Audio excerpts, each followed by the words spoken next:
उत्तराखंड मुक्त विश्वविद्यालय के रेडियो रूम से मैं राजेंद्र कैड़ा आप सभी श्रोताओं का स्वागत करता हूं। आप जानते हैं कि बीते 26 दिसंबर को पूर्व प्रधानमंत्री डॉक्टर मनमोहन सिंह का निधन हो गया 92 वर्ष में। उसी कारण से आज हमने सोचा कि हम एक छोटी सी श्रद्धांजलि जैसा कुछ डॉक्टर मनमोहन सिंह को याद करते हुए उनके संबंध में 2-4 बातें अपने श्रोताओं के साथ शेयर करें। आप जानते हैं ये बहुत सामान्य सी बात है कि उनका जन्म कब हुआ था, उनकी मृत्यु कब हुई थी। आप 23 सितंबर 1932 को तब के अविभाजित भारत में पाकिस्तान के गांव में उनका जन्म हुआ था और बहुत सामान्य परिवार में, जिसे साधारणतः गरीब परिवार कहा जाता है, उसमें उनका जन्म था और बहुत मेहनत से उन्होंने अपनी पढ़ाई लिखाई की और कैम्ब्रिज यूनिवर्सिटी तक उन्होंने अपनी पहुंच बनाई। वहां से उन्होंने डॉक्टरेट की उपाधि प्राप्त की। और एक खास बात यह है जो मुझे भी पहले नहीं मालूम थी, कल ही अखबारों से पता चला कि इस शहर हल्द्वानी से भी उनका रिश्ता रहा था। उन्होंने 9वीं और 10वीं की पढ़ाई हल्द्वानी रहते ही पूरी की थी। खैर बाद में वो बाहर गए और उन्होंने अपनी उच्च शिक्षा अनेक विश्वविद्यालयों से प्राप्त की और बल्कि जैसा मैंने पहले कहा कि उनकी जो पीएचडी थी वो कैम्ब्रिज यूनिवर्सिटी से उन्होंने इकोनॉमिक्स में पीएचडी की थी। उसके बाद उन्होंने अलग अलग पदों में रहते हुए कार्य किया और बहुत महत्वपूर्ण पदों में रहते हुए उन्होंने कार्य किया। जैसे वो आरबीआई के गवर्नर रहे, पंजाब विश्वविद्यालय और स्कूल ऑफ इकोनॉमिक्स दिल्ली में वो उन्होंने अध्यापन किया। वो आर्थिक सलाहकार रहे, वाणिज्य और वित्त मंत्रालय दोनों में, योजना आयोग के उपाध्यक्ष रहे। उसके अलावा आपको याद होगा कि जब पीवी नरसिम्हा राव की सरकार बनी तो उस वक्त 91 से लेकर 96 तक वो वित्त मंत्री के पद पर रहते हुए उन्होंने कार्य किया और बहुत महत्वपूर्ण कार्य किया। प्रधानमंत्री रहते हुए उनके जो कार्य थे उसी तरह का कार्य उनका वित्त मंत्री रहते हुए भी रहा है, जिसको हम इकोनॉमिक रिफॉर्म्स या आर्थिक सुधारों के युग की तरह मानते हैं। और वो लोगों ने जो उस बात का विश्लेषण किया है वो ये है कि जैसे 15 अगस्त 1947 को हम भारत को राजनीतिक स्वतंत्रता प्राप्त हुई थी, वैसे ही 24 जुलाई 1991 को भारत को आर्थिक स्वतंत्रता प्राप्त हुई, ऐसा माना जाता है, ऐसा बहुत सारे लोग कहते हैं। दरअसल आर्थिक सुधार क्या थे और वो क्या कारण थे जिनकी वजह से आर्थिक सुधार जैसे कदम उठाने पड़े और जिसे कहा जाता है, जिसकी बहुत सारी आलोचना तब भी हुई और आज भी होती है। हालांकि उसकी आलोचनाएं आज जंग खा चुकी हैं, क्योंकि ये मान सकता है कोई भी कि किसी भी देश के पास, और भारत जैसे बड़े विशाल संसाधनों से संपन्न और बड़ी जनसंख्या को अपने में समोने वाले देश के पास ऐसा कोई विकल्प नहीं था कि वो आर्थिक सुधारों को, भले ही किसी के दबाव में, लेकिन आर्थिक सुधारों को न अपनाए। और आज भी जो लोग इन सुधारों की, तत्कालीन प्रधानमंत्री नरसिम्हा राव की या तत्कालीन वित्त मंत्री मनमोहन सिंह की, पी चिदम्बरम की, इन लोगों की और इनके सलाहकारों की जो आलोचना करते हैं, उनको एक विकल्प के तौर पर कुछ चीज प्रस्तुत करनी चाहिए कि हमें मुक्त बाजार व्यवस्था के विकल्प में भारत को स्वावलंबी बनाने के लिए ये इन कार्यों को करना चाहिए और अपनी मुक्त अर्थव्यवस्था से अपने को अलग कर लेना चाहिए।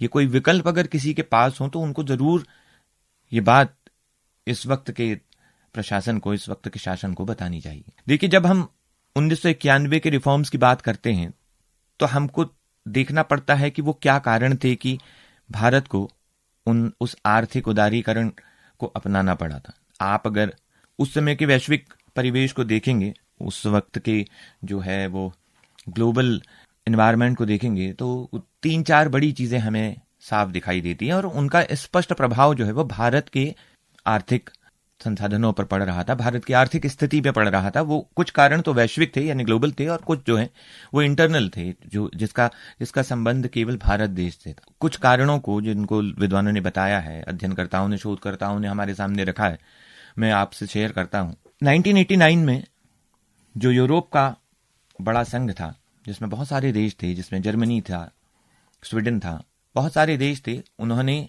अपनी साम्यवादी व्यवस्था को छोड़कर जो है वो पूंजीवादी व्यवस्था अपनाई, वहां से सोशलिज्म खत्म हुआ। उसके बाद जो सोवियत यूनियन था, यूनाइटेड सोवियत जो था, जैसे पेरेस्ट्रोइका एक शब्द आता है, आप लोग जो हमारे लिसनर्स हैं, जो हमारे श्रोता हैं, वो पेरेस्ट्रोइका शब्द को ढूंढने की कोशिश करेंगे कि वो कौन कौन सी चीजें थी, वो कौन कौन से कारण थे जिसे मिखाइल गोर्बाचोव ने 90s में अपनाया था और सोवियत संघ को एक नया रूप देने की कोशिश की थी। हालांकि वो फेल हो गया और सोवियत यूनियन ध्वस्त हो गया, और जो साम्यवाद का अंतिम गढ़ था वो पूंजीवाद के आगे नतमस्तक हुआ। और ऐसा माना जाता था कि पूंजीवाद अपने ही अंतर्विरोधों से खुद को खत्म कर लेगा, लेकिन उससे पहले उसने साम्यवाद को खत्म कर लिया। और फिर एक नया सिद्धांत निकल कर आया कि पूंजीवाद जैसे जैसे भीतर से खराब होता जाता है वो खुद को खुद रिपेयर करता जाता है। और वही बात आज हम देखते हैं कि जो पूंजी थी वो आवारा पूंजी होते हुए एक नए तरह का कैपिटलिज्म हमारे सामने आया, जिसका साथ लिबरलिज्म ने दिया, जिसका साथ वो वापस बन के नियो लिबरलिज्म उसको कहने लगे हैं, नव उदारवाद कहने लगे हैं। उसने लोकतंत्र का साथ दिया, उसने उन विचारधाराओं का साथ दिया जिन्हें पहले प्रतिक्रियावादी विचारधारा कहा जाता था। उनके साथ लोकतंत्र का गठबंधन हुआ, उनके साथ उदारीकरण का गठबंधन हुआ, उसके साथ भूमंडलीकरण का गठबंधन हुआ, उसके साथ जिसे प्राइवेटाइजेशन, निजीकरण कहते हैं, उसका गठबंधन हुआ। और ये गठबंधन लगातार चल रहा है व्यापार के तौर पर, संस्कृति के तौर पर। तो कहने का तात्पर्य यह है कि 1990 के दशक में दुनिया ने जिस तरह से अपने को बदला और साम्यवाद का अंत हुआ और यह माना जाने लगा कि अब पूंजीवाद का कोई विकल्प है नहीं, मुक्त अर्थव्यवस्था के अलावा कोई अर्थव्यवस्था ऐसी नहीं है जिसका कोई विकल्प हो सके। उसी तरह आपको याद होगा कि वो 90 का वही दशक था जब एक बार फिर अमेरिका ने इराक पर आक्रमण किया और इराक के तेल भंडारों को कब्जा करने की कोशिश की। और इस सब में हुआ ये, उस बड़े से युद्ध में जिसे जॉर्ज बुश प्रथम और सद्दाम हुसैन ने के प्रतिनिधित्व में लड़ा गया था। और उस युद्ध की खास बात यह है कि उस युद्ध का टेलीकास्ट हुआ, अमेरिका के बम वर्षकों में कैमरे लगे हुए थे और वो लगातार व्यूवर्स पैदा कर रहे थे, उस युद्ध की विभीषिका को भी बेच रहे थे। तो उस युद्ध ने किया ये कि तेल के दामों में अचानक उछाल आया। और तेल एक ऐसा संसाधन है जिसकी जरूरत हर किसी देश को होती है और उस पर एक वो बड़ी धनराशि, बहुत बड़ी धनराशि खर्च करते हैं। तो भारत के साथ भी ये हुआ कि अचानक उसकी धनराशि पर, उसकी जो सकल जमा पूंजी थी, उस पर बहुत बड़ा दबाव आया। और जो कि पहले से ही हमारे कुछ आंतरिक कारणों की वजह से हमारे वहां आर्थिक रूप से कुछ बड़ी समस्याएं पैदा हो रही थी, उस समस्या को और बढ़ा दिया। इसके अलावा क्या हुआ कि जब भारत में उस वक्त की सरकारें थी, वीपी सिंह की सरकार थी, उससे पहले उसके बाद चंद्रशेखर की सरकार थी, ये सरकारें बहुत अल्प मत वाली और बहुत अल्प अवधि में, बहुत छोटे टाइम पीरियड की सरकारें थी। तो एक तरह से भारत में केओस की स्थिति थी कि कौन सी सरकार है। कभी कांग्रेस समर्थन दे रही थी, कभी किसी बजट के आधे हिस्से को समर्थन दे रही थी और आधे हिस्से पर वॉकआउट कर रही थी। तो इस तरह की जो स्थितियां थी, यानी डावाडोल जो स्थिति थी, इसके चलते क्या हुआ कि जो एनआरआईज थे, जिनका पैसा भारतीय बैंकों में था, लगभग $600 मिलियन का पैसा जो हमारे पास एनआरआईज का था, उन्होंने वो पैसा विड्रॉ करना शुरू किया। और अप्रैल से लेकर जून तक, 91 के जून तक जो है, एक बहुत बड़ी रकम जो है भारतीय बैंकों से बाहर चली गई, जिसका उपयोग सरकार जो है वो आर्थिक संसाधनों के तौर पर करती थी। तो ये भी एक चोट थी भारत के आर्थिक सिनेरियो पर, इकोनॉमिक सिनेरियो पर। इसके अलावा और एक कारण था कि राजीव गांधी की गवर्नमेंट के समय राजीव गांधी ने अन्य अंतर्राष्ट्रीय वित्तीय संस्थाओं से बड़ी मात्रा में विदेशी कर्ज लिया था। वो कर्जा, उस कर्जे की रकम जो है, वो ब्याज की रकम जो है वो लगातार चुकानी होती थी और वो डॉलर्स में चुकानी होती थी। तो उससे हमारे पास जो रिजर्व था, पैसे का जो भंडार था, वो लगातार कम हो रहा था। इतना कम हो रहा था कि जब नरसिम्हा राव की सरकार आई तो उस वक्त भारत के पास विदेशी कर्ज का ब्याज अदा करने के लिए केवल कुछ ही समय का, 2 या 3 हफ्ते का, मुझे ठीक से ध्यान नहीं, 2 या 3 हफ्ते का, 2 या 3 दिन का ही कर्जा अदा करने का पैसा बचा हुआ था। ये भी एक मजबूरी। उस बीच जो हमारे देश का जो सोने का भंडारण था, जिसे रिजर्व के तौर पर रखा जाता था, तो अपने सलाहकारों को मानते हुए उन्होंने उस सोने को बैंक ऑफ लंदन में, बैंक ऑफ इंग्लैंड में जो है वो गिरवी रखा 21 टन शुद्ध सोना, जो बहुत गुपचुप तरीके से देश से बाहर गया गिरवी रखने के लिए, जिससे हमने कुछ पैसा अपने लिए बनाया। हमारे भारत देश का एक खास बात यह है कि यहां सोने को पवित्रता से जोड़ा जाता है। उस वक्त के आप पुरानी फाइलें देखेंगे मैगजीन्स की या अखबारों की, तो उस वक्त ये पब्लिक ओपिनियन बन रहा था कि ये तो वो सरकार है जिसने अपने घर के जेवर तक गिरवी रख दी। इस तरह का ओपिनियन जो है वो नरेट किया जा रहा था, और ये हुआ था। बहुत गुपचुप तरीके से भारत का 21 टन सोना जो है वो बाहर गया, और उससे हमने कर्ज की अदायगी के कुछ पैसे बनाए थे। इन सब समस्याओं के बीच हुआ ये कि वित्त मंत्री के तौर पर इन्होंने शपथ ली मनमोहन सिंह ने, और प्रधानमंत्री उस वक्त नरसिम्हा राव थे।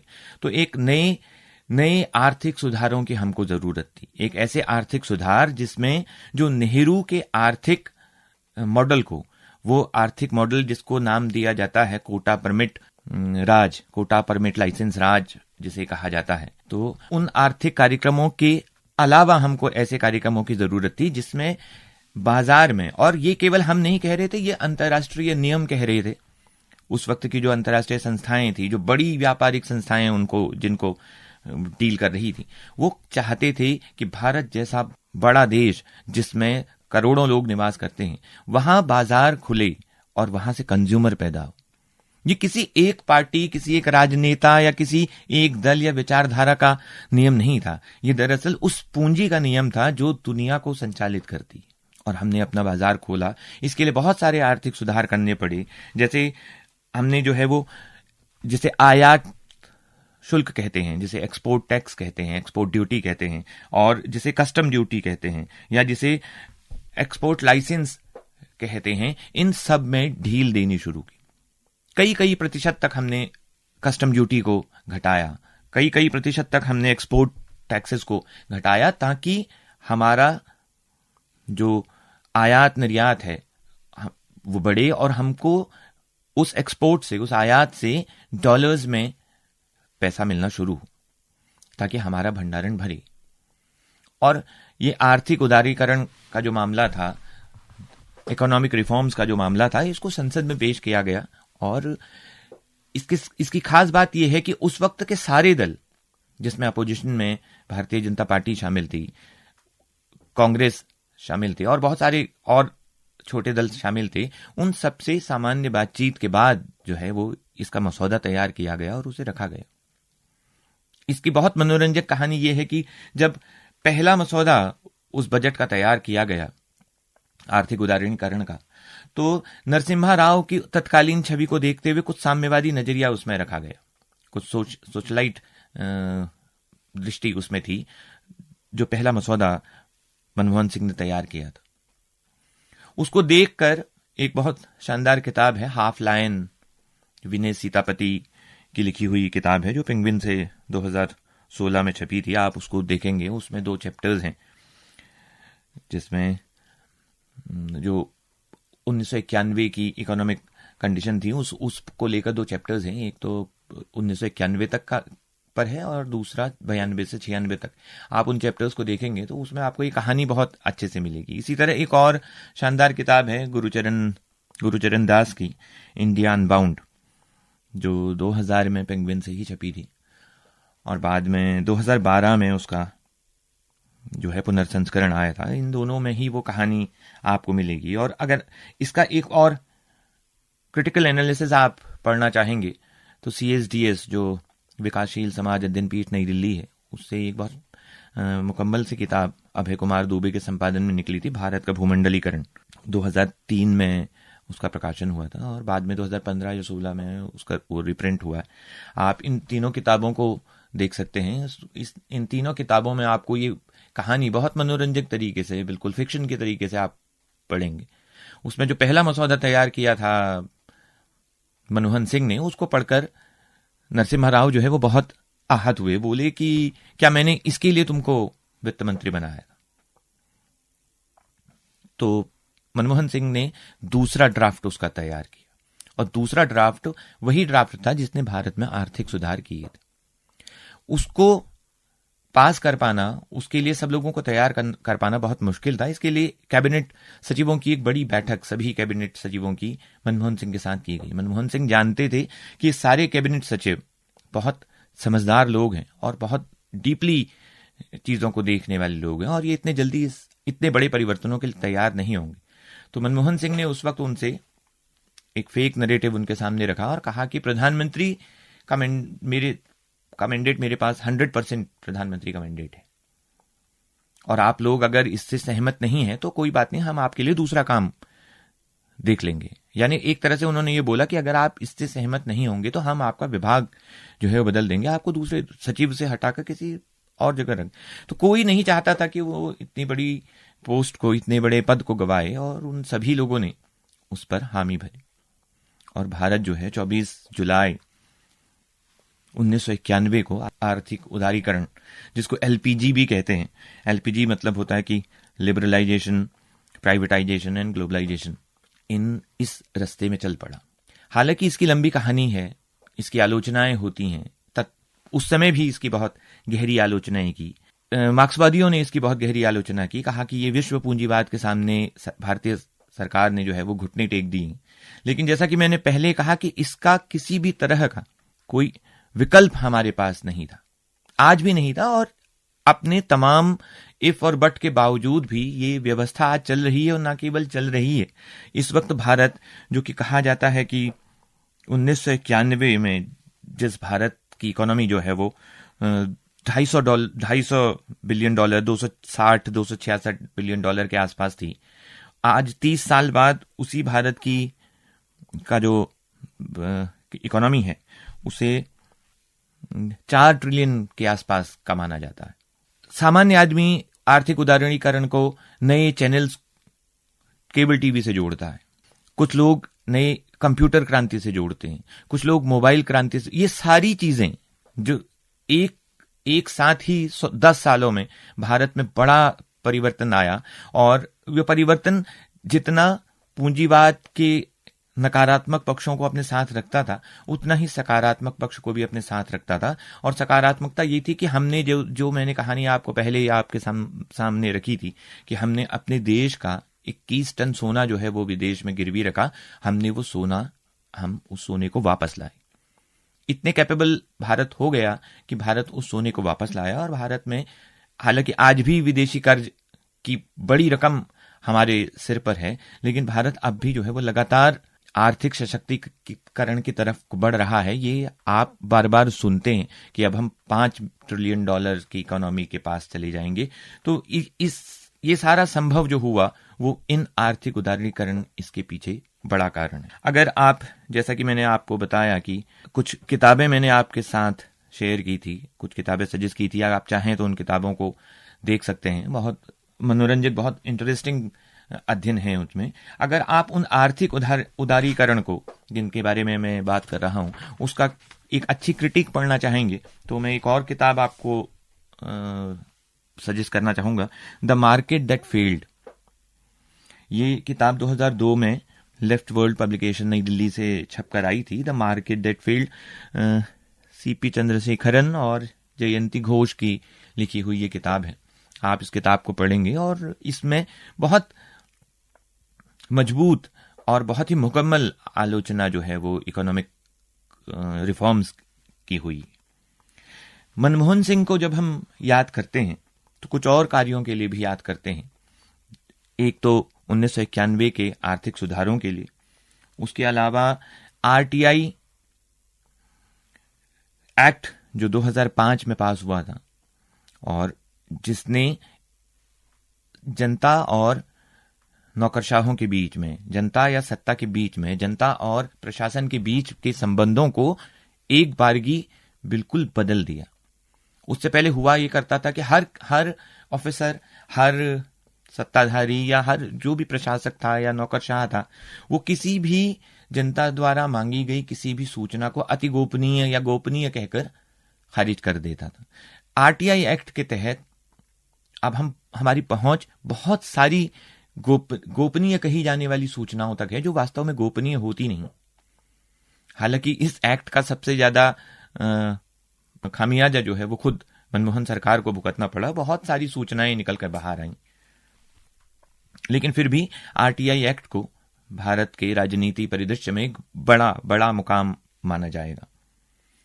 इसके अलावा एक और बहुत बड़ी योजना थी, जिस योजना का मजाक बहुत लोगों ने उड़ाया, लेकिन उस योजना को बंद करने की हिम्मत किसी को नहीं हुई, और उस योजना ने जनता और सरकार के बीच की जवाबदेही को और पुख्ता किया। मनरेगा 2006 में जब शुरू हुआ, उसके बाद ये सरकार के उत्तरदायित्व को बहुत कंक्रीट तरीके से, मजबूत तरीके से निर्धारित करने लगा। ये सुनिश्चित किया जाने लगा कि किसी भी बेरोजगार को उसके घर के आसपास, उसके गांव के आसपास काम देना सरकार की ड्यूटी होगी, सरकार का कर्तव्य होगा। हालांकि लूपहोल सब बड़ी योजनाओं में होते हैं, 100 करोड़ के देश में किसी बड़ी योजना में कोई छिद्रान्वेषण करना कोई बहुत बड़ी बात नहीं है। लेकिन फिर भी विश्लेषकों ने माना कि मनरेगा एक बड़ी योजना थी, बहुत कारगर योजना थी, और ये इसका संबंध भी हमारे मनमोहन सिंह गवर्नमेंट के साथ है। मनमोहन सिंह की एक खासियत ये भी थी कि जब वो दूसरी बार प्रधानमंत्री बने तो वो पंडित नेहरू के बाद एक कार्यकाल पूरा करके, पूरे 5 साल पूरे करके दूसरी बार प्रधानमंत्री बनने वाले केवल दूसरे व्यक्ति थे उस वक्त तक। 2009 की बात कर रहा हूं आपसे।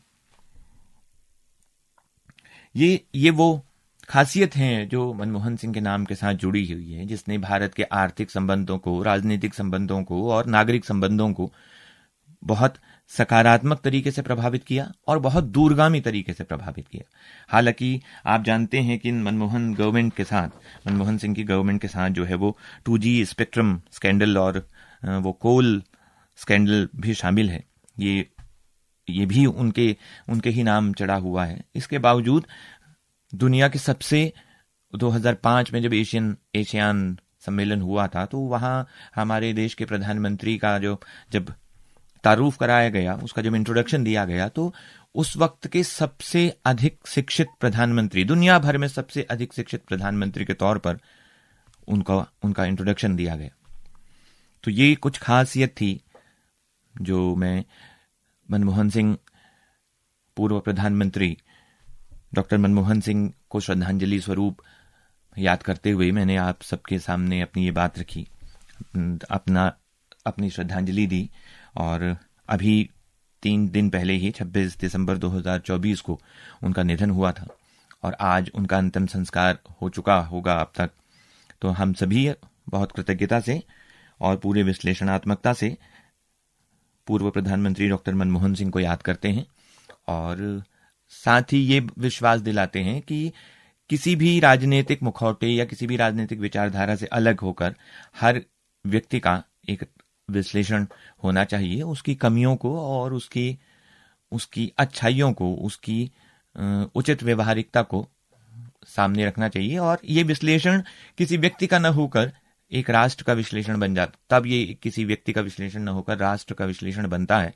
और जो इतिहास को बहुत सही तरीके से और बहुत न्यूट्रल तरीके से देखने की कोशिश जब कोई समाज करता है, तभी वो एक अच्छे भविष्य की तरफ को जाता है। आप सभी को बहुत बहुत धन्यवाद।